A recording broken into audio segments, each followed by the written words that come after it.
আপনি কি কখনো গতকালের জালে আটকা পড়েছেন বলে মনে হয়েছে, যেন যা ছিল তার এক ভূত আপনাকে যা হতে পারত তা থেকে দূরে সরিয়ে রাখছে?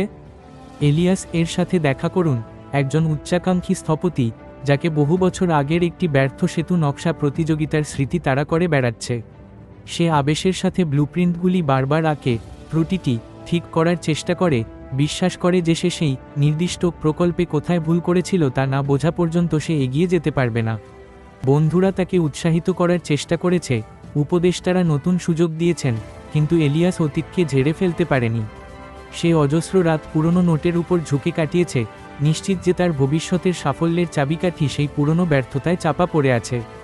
প্রতিটি নতুন প্রকল্প অমীমাংসিত সেতুর ছায়ায় কলঙ্কিত বলে মনে হয়েছিল।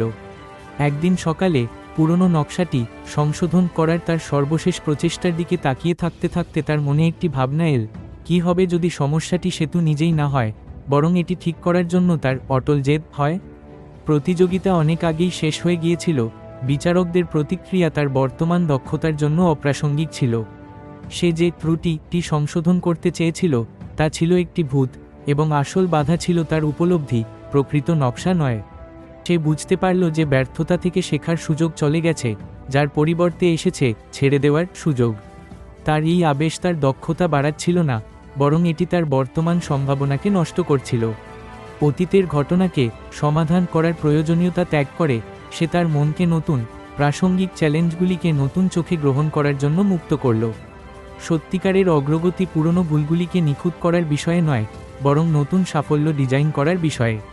তাহলে আপনি এখনও কোন পুরনো সেতু পার হওয়ার চেষ্টা করছেন?